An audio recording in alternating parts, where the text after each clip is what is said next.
Hello there, seagulls and swans. Welcome to Basically Misled. I'm Dagny. And I'm Jay. We give advice. 50% is life-changing, 50% will leave you crying in a stairwell by the end of the day. You decide which is which. Come procrastinate with us while we chatter endlessly about things you could probably just Google. All right, starting off, Yes. We finished 3 weeks. How's it going, Day? It's rough. It's rough. We're already in the weeds. Oh my god. Yeah. We missed the golf course and we went right into the side. What's that called? The weeds. I like that analogy. I was in the weeds an hour into class the first day, I feel like. Yeah, that's how it goes. Yeah. How it goes. I've got a pretty strong positive energy for the first week because I think you can do anything, and then reality sets in. Right. Nope. Just the bare minimum. Skimming. It's the skimming life. I've actually, I've done a lot of close reading in my readings. And by a lot, I mean at least 40%. Yeah, I mean, you've, wanted to talk to me about articles a lot. Yes. And I, didn't have time for you because, I'm busy. But, no. It's kind of crazy. I think we've had, maybe this is just my perception, but we've had the most talks in these 3 weeks about, our classes than we've had ever, in a quarter. Yeah, absolutely. I feel like I've settled in more to classes, which seems weird because it's been 2 years, but I feel more settled in an evergreen class. But yeah, that's how long it takes, listeners, for me to adjust to something new. 2 years. Maybe more. Yeah, I feel like I kind of this program that I'm taking right now, this is my coming into my second year with the same teacher, so I know what to expect from them, even if it's that they're not telling us when we need to do things, or that they're not giving us seminar time, but it's predictable for me, so that doesn't really faze me. It's more just the amount of work that they're making us do, which is so crazy and exhausting. But I'm actually learning. I feel like this is really good. Most quarters, I'm just so smart, I don't learn anything. No, most quarters, I learn a lot. But, this quarter, I don't know if it's just that everything's kind of coming together more quickly. Maybe because it's, the same thing that I've been listening to for years now. Or if I'm just more in it a little bit. But, I actually feel like I'm learning a lot more. Yeah, I mean, some people say that if you're, just being in the same subject for as long as you have, things just click faster and more. True. And so even if the same amount of information is going on, it feels like you're learning more because you're, processing it more. Or, yeah, maybe they're expecting you to process it at a higher level, and so that's also why. Right. But that doesn't really explain why I also feel like I'm really, learning stuff. Huh. But I'm totally new to my subject, so I'm studying linguistics and computer science, both of which I'm a complete amateur and have no skills whatsoever, but it's very interesting. Yeah, Dagny bought a computer last spring, was it? That's right. Beforehand, she hadn't had a computer for many, many years, right? Or was it only a few? Well, technically, I owned a computer, but it didn't work very well. Oh, that's right. So I've had it in my house, sort of in a box, but it was in a box for 3 years. I don't even know. But because it would overheat and it would just make a lot of noise and it would go really slow. You're scared about computer noises. Yeah, no, I'm scared about. I think things are going to explode. Her computer fan starts to turn on just to, like, cool it down because it's doing its job. And she just freaks out and is like, Day, what's that noise? I told my mom that we have an electric stove, that the stove freaked me out because it turns red when it heats up, and I think it's going to explode. And she said, just ignore it. Yeah, that's how explosion happens.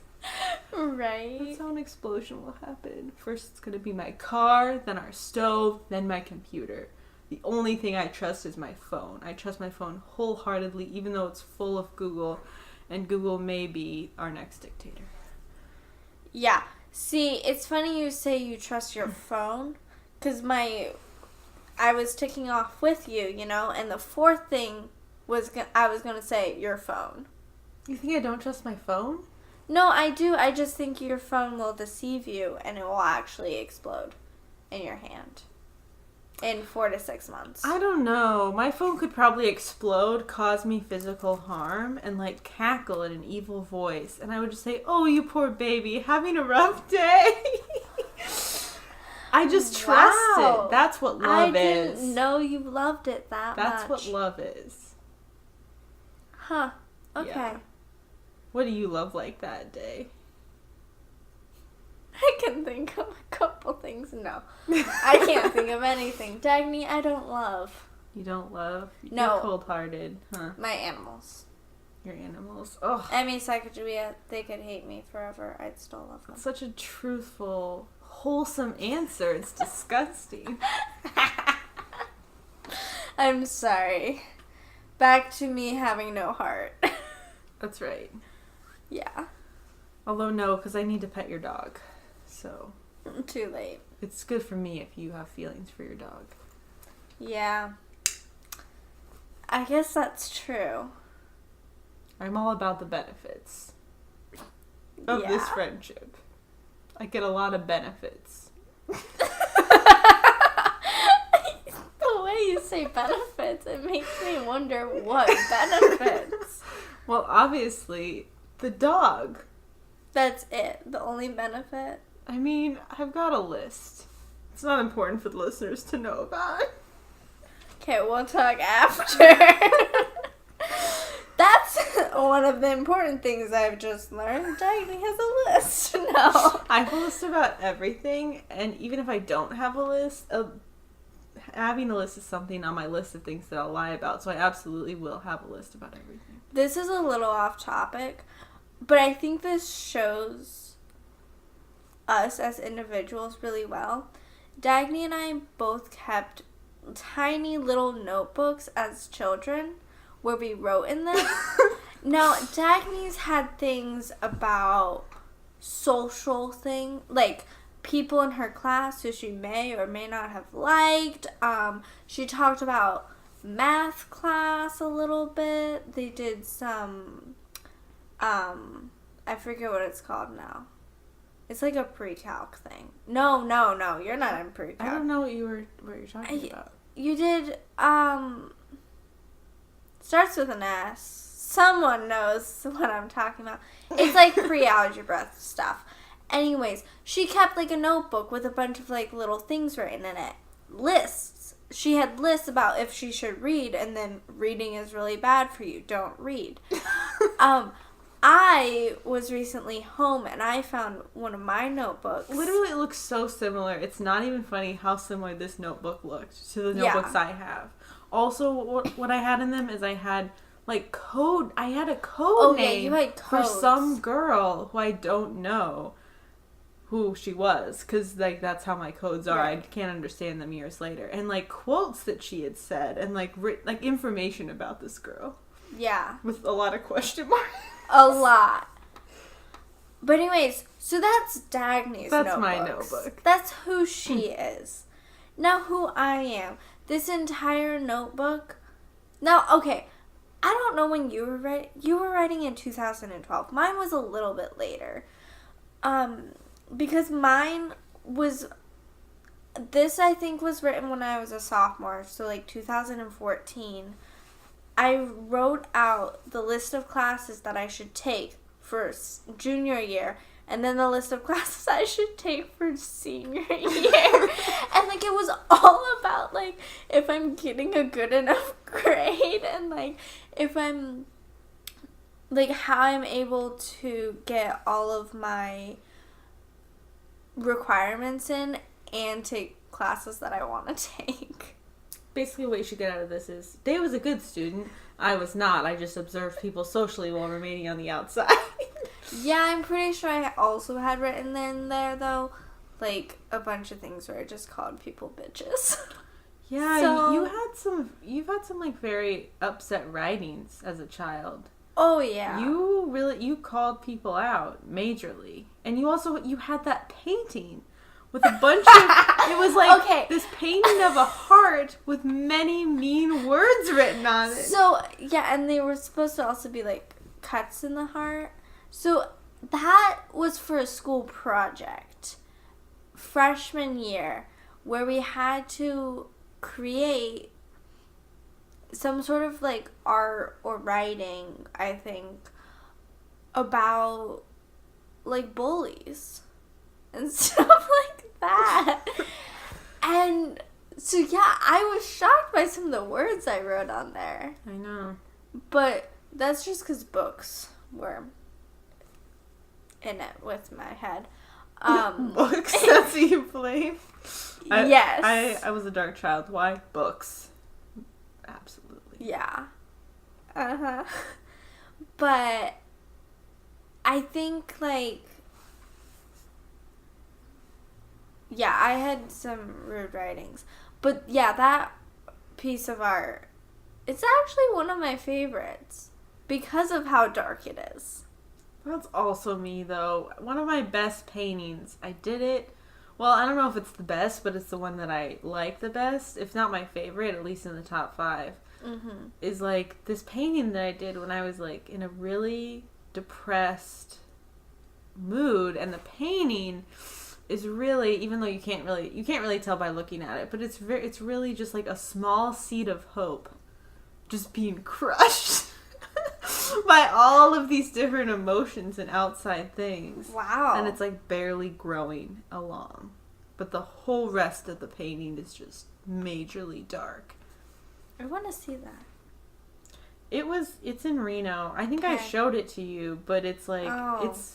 it just looks like color, right? But there's, Yeah. like, there's something going on there when I was Wow. painting it. And so that's why I like it so much. That's Paint your really emotions, cool. people. It's very cathartic. We need to do one of those nights. We do.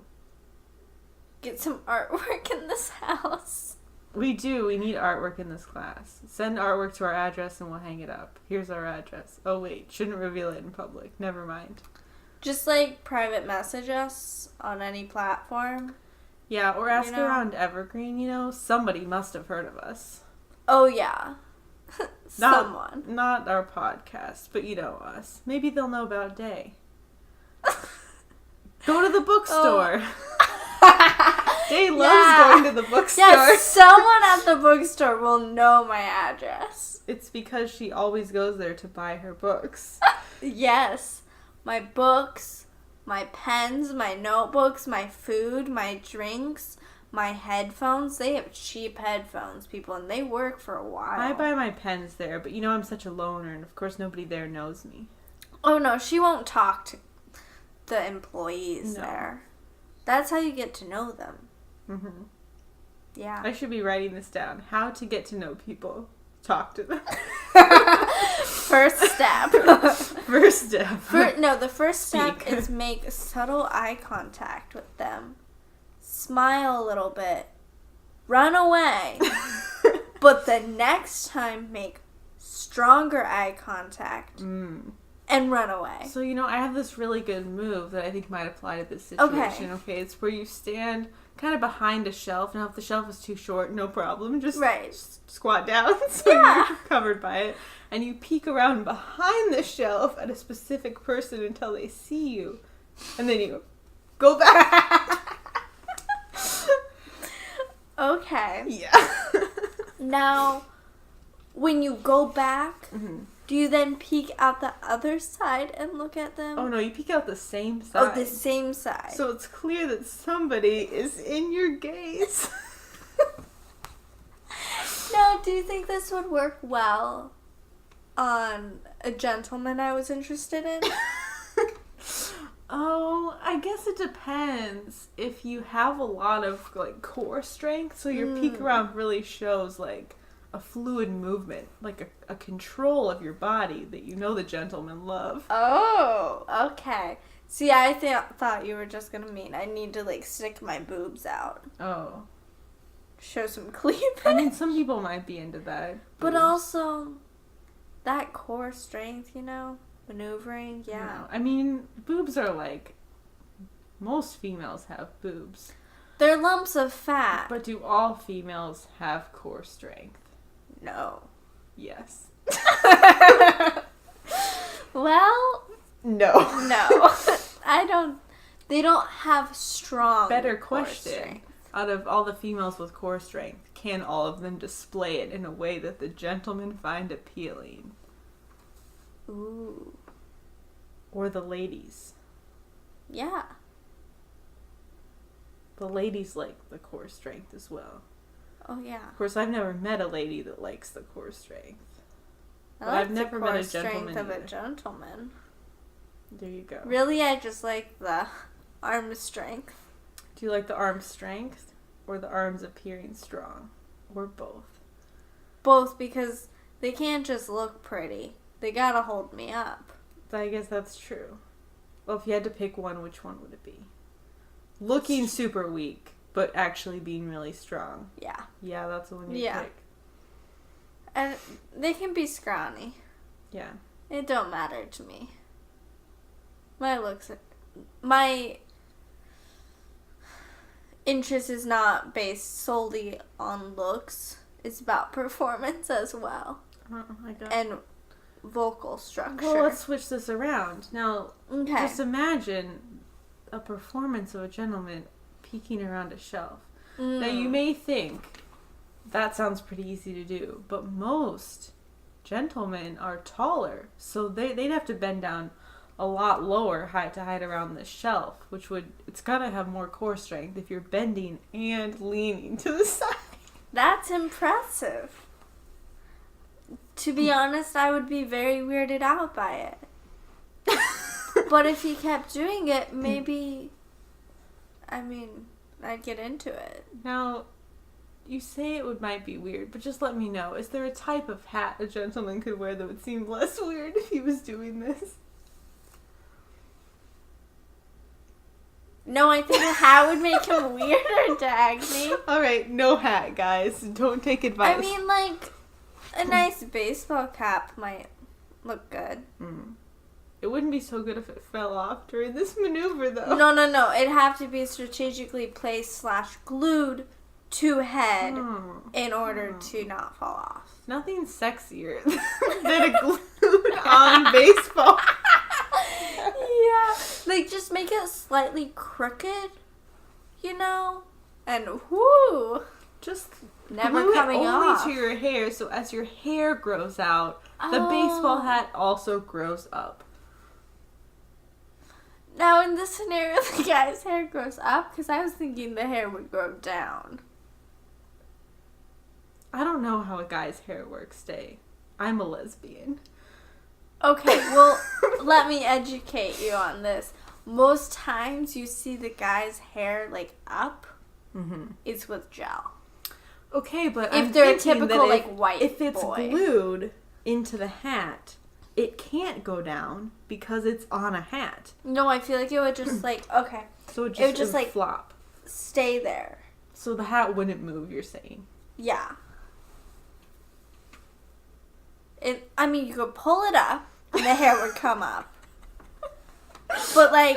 Just pull off the hat, and all the hair comes away. Yeah. Okay. Now, I don't know if I'd be so into the glue being there forever. Because, like, the brim could really get in the way. Did you say The brim of the hat. brim? The brim. Brim. I'm pretty sure you said the broom. I feel like we've Oops. gone on a tangent. Yeah, Let's very get back off on topic. topic. Get back on topic. Okay, Day, what is something cool that you've learned in your class? Why should the kids continue to get an education? You learn cool things. Oh my gosh. Well, see, more I'm learning, I feel like, have I learned something cool or have I learned something, well, interesting? Well, what? See, there's just so much that I've learned that I'm, like, trying to think about it all. Of course. That's what you should get out of this. oh, Your education is so amazing. You can't pick just one thing. Interesting, cool, fun fact about Sigmund Freud is that he was very into cocaine. Very. He was around, like, doing his beginning works of, like, psychology and stuff like that. And he thought they had found the cure to, like, when you're a little tired, like a great pick-me-up, but also, like, something for anesthesiologists to use to knock people out. And he started using cocaine, sent some to his, the girl he was trying to marry, and he also wrote an article praising cocaine. He was so into it. And then they figured out that it was really highly addictive and not good for you. So his career crashed a little bit after that. You know, Day, I'm not familiar with cocaine usage. As you know, Yeah. drugs. Right. But did he have any bad effects in the short amount of time he was using it before it was proven to be so addictive and, like, not good? Like, did he have, like, personally have any bad effects when he was using it? Now, that he, like, noticed? My education does not go that deep, Dagny. Okay. I do not know. All I know is that he was, like, I also don't know how much of it he used. Or how long it was between, like, him finding it and them coming out with the bad stuff. But I was just wondering if he was like, this is, like, getting a little sketchy. Oh, well, it seems to be great in so many ways. I mean, or if it was just short enough where just nothing too weird happened with it. It might have been that, or it could have been the previous thing where he kind of just, like, went with it because he was like, this is still so great, because he felt the need to prove himself that he would become something in life. Right. So, like, that was his goal his entire life, was to become someone well-known. Which is kind of sad, because now how people feel about him. But it was kind of interesting. That's to learn. cool. Yeah. Yeah. What about you? Well, I think this is kind of a general thing, but I really so I'm learning about linguistics, which is like language, obviously, and we're learning about, like, sounds, and right now we're learning about sounds people make and how they make them, like, with their mouth. Okay. And with air and stuff like that. But we're also learning about, like, kind of how linguists approach language, which is, like, kind of the more interesting thing to me almost. Because the way that linguists approach languages, if speakers of the same language are understanding each other, that's how the language is. And I feel like that's not always necessarily how people are taught, and there's, people try to make each other talk the same way, right? Like, why are you pronouncing it like this? This is how it is. Like, people want to pronounce the same way, and people who used to talk a certain way, when language is changing because of younger generations, they're like, no, that's not how it is. This is how it's supposed to be. But really, if people are understanding each other, then all languages are equal in that sense. So if you have, like, complaints about why is the language this way or that way, like, it's all just, like, languages can be different, or, like, variations of your same language can be different, but people are understanding each other, so it's, like, functional, and that's the point of language. So I just think that's pretty cool. because everyone makes fun of me for saying bagel and not bagel. I was just thinking that one. And now I'm just going to say bagel for the rest of my life, because you know what? The people where I'm from say bagel. And if someone can figure that out just with that information, major kudos. Yeah. But it's functional, because you know what? People don't, when I say bagel, they aren't like, what? Is that a different? No, people know what I'm talking about. They just think I should say it differently. Yeah.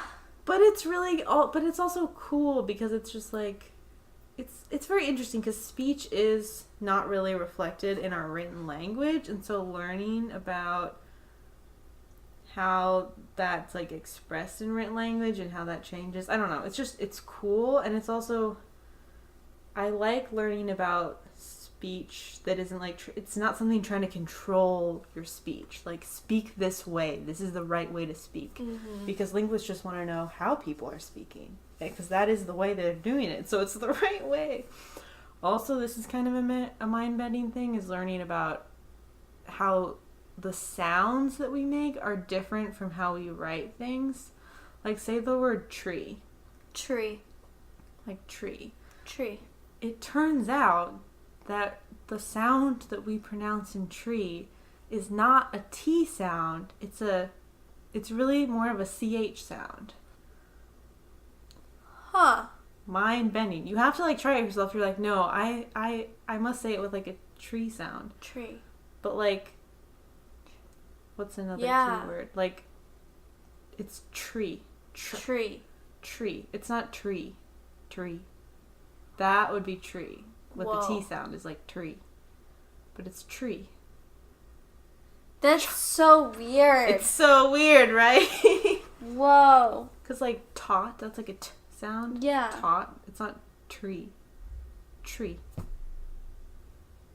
It's so weird. Oh my god. I am not super good at distinguishing the sounds from how it's written, but because that one was mind-bending. So that's something cool that I've learned that is very interesting and makes learning other languages sound hard. Yeah. Yeah. Right. Yeah. But anyway, I also wanted to mention for our listeners, especially younger listeners in younger grades, that something really important when I first came to Evergreen, and we were both in Esky, that they told us in Esky they did. Huh. What I'm about to say. Why are you so surprised? I haven't even told you what it is. I just don't remember anything. You don't remember anything that could be said. No, they told us in Esky, they're like, if you feel like you don't know what you're doing and you don't know like what to pick and like what are you doing in class, that's okay. You're doing it right. Which I think is like a shocking thing for people to like understand. I mean, absolutely, I didn't really accept that. There was various points where I was like, no, I need to know what's going on. I need to know what I'm doing. But I didn't really, and honestly, that's okay. That's where you should be. Like, it's okay to go to Evergreen and to just take a bunch of random classes because it sounds cool. I mean, like, have a direction, have like a purpose, like an intention behind your choices, but it's okay for it to feel like you don't know what you're doing and where are you going, because that's like, it's allowing you to have an educational journey. I mean, one of the main reasons I came to Evergreen was because of the interdisciplinary learning, where you can learn multiple things. Like, you're learning about language and then also like computer science coding stuff. You know, like, those are usually two very different things. And so I came to this school because I could learn multiple different things from one program and just like explore everything. Because, you know, when I was applying for colleges, I got in my senior year life crisis and was like, I don't know what I'm doing. Like, I think I know, but I don't know. And so I was like, I need to go somewhere where I can explore everything. And no, I haven't really done that. But, yeah. Yeah. And I guess I was just sort of re-remembering that because I feel like I'm trying at a new subject that I don't even know how long it will last. But I think the point is that that's okay. Mm-hmm. I don't care how old you are. You're young enough to try something new. Right? Like, you just, like, there's no reason to be restricted that way. But anyway, so, plug to people. Yeah. It's okay One to not more know. thing. A year or 2 years ago, when I was working at a berry farm, this woman who was probably in her 40s or 50s, she asked me, like, what I was doing with my, like, after I graduated, and I was kind of like, I'm not sure, like, I have a couple ideas, but I'm really not sure. And she's like, yeah, don't worry about it. Like, the woman was just then figuring out what she wanted to do with her life. You know, and it had been, like, she had already gone to school and, like, decided on something, but it wasn't what she actually wanted to do. And it wasn't until later that she really realized it. So we've got a lot of time. Yeah. I mean, it's just, I think just learning and relaxing about it and just, like, showing up to learn what you're learning in the moment is just the way to go. I don't know. Yeah. Yeah. So, time to move on to our new segment. It's the stranger interaction segment, where you've shared an interaction that you've had with a stranger recently. I'm so excited. You should be. We should all be excited. Now, let's see. You go first, Day. So, the story that I have in mind, it's an ongoing story. Sure. But I haven't actually truly interacted with this man. Maybe someday. Take it away. I mean, maybe. Let's hope. No. So, I ride the bus to work 2 days, like, a week because I need to get at work pretty early. And on my way, there's this man who I think now he doesn't come every time I ride the bus, okay? Sometimes he skips weeks. Sometimes he's only on there for 1 day. Like, I don't know his schedule. But also, like, the first time I rode the bus and he was there, he got on before me because he was already on the bus when I got on the bus. Next time, though, he was at, like, a different stop after, like, 4 after. And then, again, like, the same stop. I'm so intrigued by how he thinks, where he's going, and where he's coming from. And I really don't know why. Now, he did remind me of a person I found or still find very attractive, but it's really, like, only from behind, I think. And so for a second I was like, huh? And then I was like, no. But it's just so perplexing to me because he also just, like, really, I don't know what he is really like, but he gets ready. Like, he puts back on his backpack, gets his hat on, like, 2 stops before it's his stop. And he waits for it to be called, and then he hits, he, like, grabs the line. And one time I thought that he was going past his stop, but really I was just, like, confused about which stop it was, because it's always the same one. He's done it in the rain. He has at least 3 different backpacks that he's worn. And I think one time he wore jeans. The other times he's worn Carhartt type stuff. They have, like, paint on them. It's just, I'm so intrigued by this. And it's become a thing now. And I don't know why. So, in summary, people, Day doesn't know the schedule and close mind inner workings of a total stranger. And this is very troubling to her. Also, sorry to interrupt again, but so last week I saw him twice. The first time, he didn't have his bike. Like, what? Like, he's had his bike every single time, but he didn't have his bike. And he had to walk from the stop. Whereas every other time he's had his bike. Like, the last time I saw him, he had his bike. Why didn't he have his bike that day? It's so confusing. Wow. Guys, you can't see her, but Day has a look of total concentration and focus when she talks about this random stranger. She seems really intent on discovering the mysteries of his mind by simply watching his bus patterns. Yeah. We'll keep you updated if we find out more. I know he's not an evergreen student. That narrows it down significantly. Yeah. Yeah. All right. So let's hear my stranger interaction. Yes. What's yours? I'm dying to hear it. Okay. Well, it was very interesting. I was sitting on one of the couches on campus that are around, and I was reading the actual lesbian Reddit page, like you do. Of course. And I was like, wow, it's National Coming Out Day, which I never remember is like a thing until it's already passed, and I'm like, whatever. I don't know. I never partake in National Coming Out Day.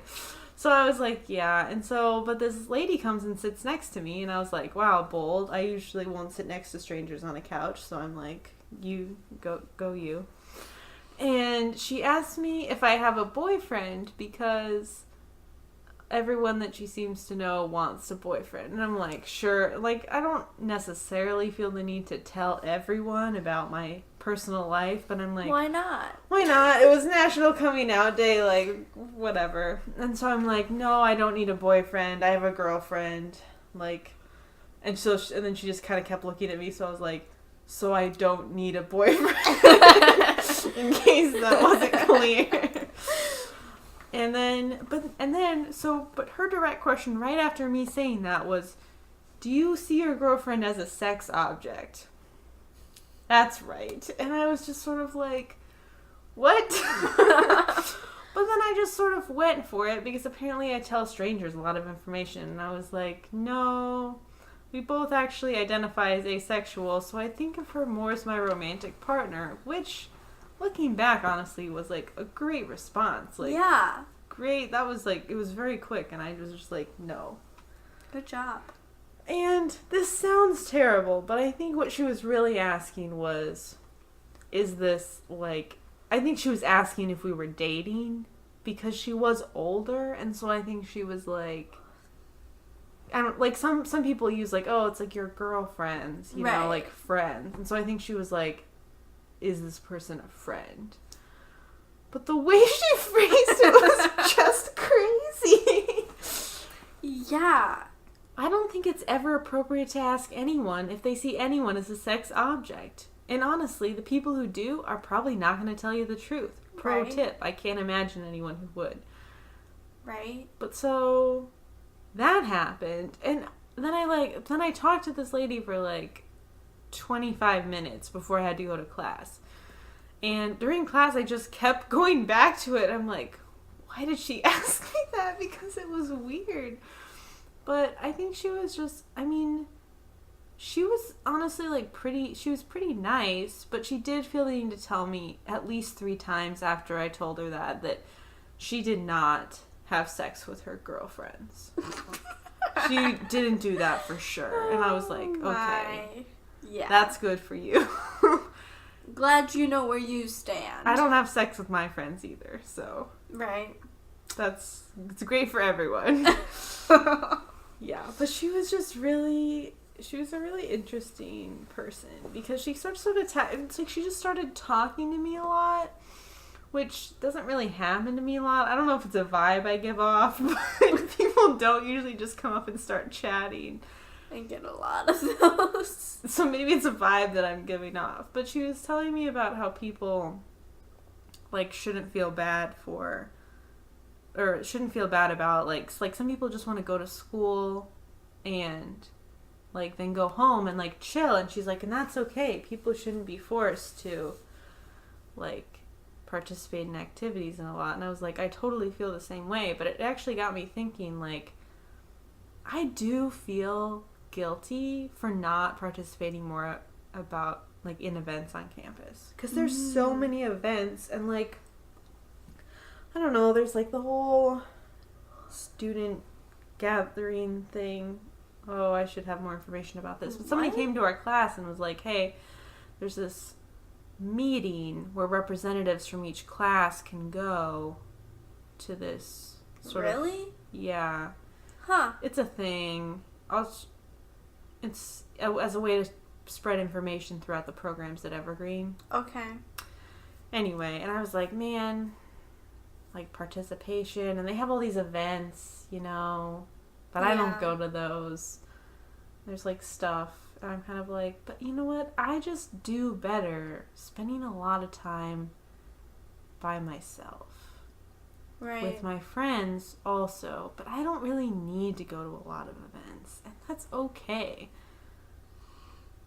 Yeah.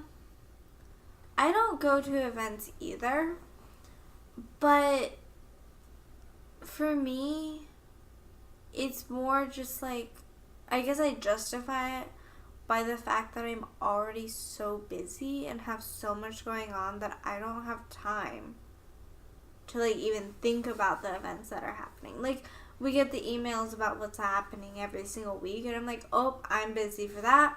Oh, I'm in class for that one. Oh, can't do that one, you know? Mm-hmm. So, like, I don't know. It just feels very much like I am not able to make them just because of my schedule. But my thing, I feel like, is more so, I don't know why. I don't know if it's because it's the beginning of school, or if I've just been with, like, the same friends for so long, like you and our roommate, who's also our friend. Like, we've been hanging out for, like, so long and together so much that I feel the need to branch out. Or maybe I just am being nicer to people and more inviting of it. But I feel the need to, like, hang out with more people and become friends with more people. Like, there's somebody that I work with who we've worked together for, like, at least 2 years now. And I mean, we didn't really, like, work together that much. But, like, this summer we worked together 3 days a week. And, like, started talking, and now, like, I want to be her friend, you know? Like, I want to continue hanging out with her and stuff. But then I'm, like, I have so much schoolwork to do. Like, I can't hang out with people. But I feel like the need, and maybe it's also because I'm, like, off campus now, so I feel a little bit more limited because most people I know, like, live by campus or on campus. So I just, like, feel like I need to be a social butterfly, but I, like, don't have enough time or energy for it. Yeah, and it's also hard because I'm like, you know, I did have a really good time talking to this, like, random like, it was very fresh, you know, because, like, we never talked before. So I'm like, that's, like, nice. Like, it's nice to get out and talk to people. Right. But I also, even if that was, like, objectively probably the worst reaction I've ever had to telling someone that I was gay. Like, yeah.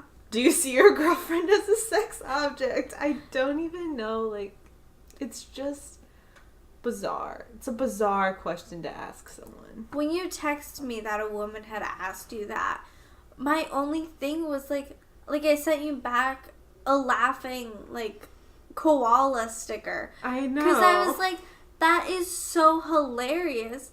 Because you don't think of her that way at all. Like, who would even ask that? It's also just sort of ridiculous because, like, yes, it's clearly, like, a very offensive thing to say to two people who, like, were, like, I guess saw themselves as more sexual people. But me personally, I'm not.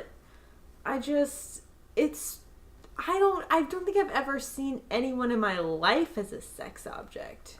Yeah. Or just like, because I'm not personally sexually into anyone. Right. So it's just bizarre that somebody was like, are you like that sexually into someone? And I'm like, I've never been sexually into someone in my life.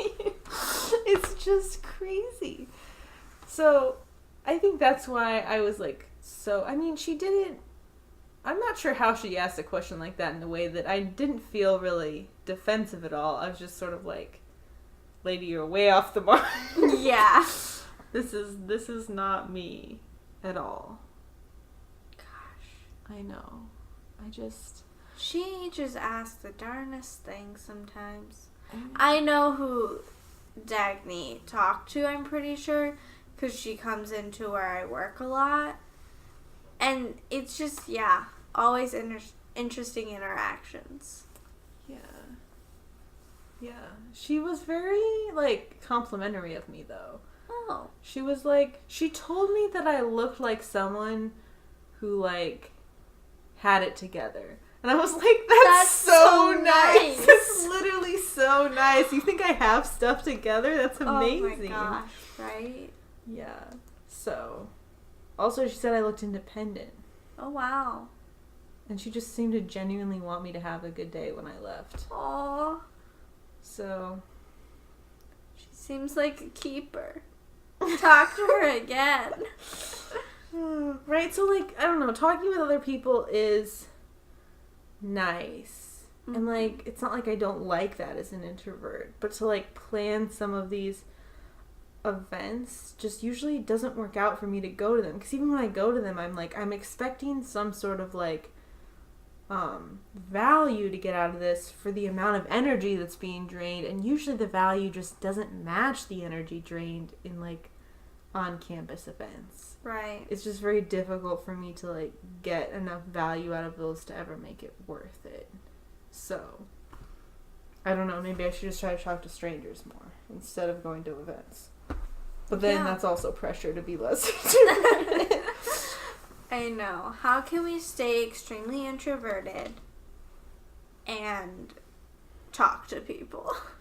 Yeah, I don't know. I mean, I guess in a way, if you're letting yourself be quiet, or at least me, if I'm letting myself be quiet when I want to be quiet, then I feel more comfortable in myself, and then therefore more likely to feel comfortable talking to someone when the opportunity arises. Where if I'm trying to be more extroverted, I'm probably just getting quieter because it's just uncomfortable.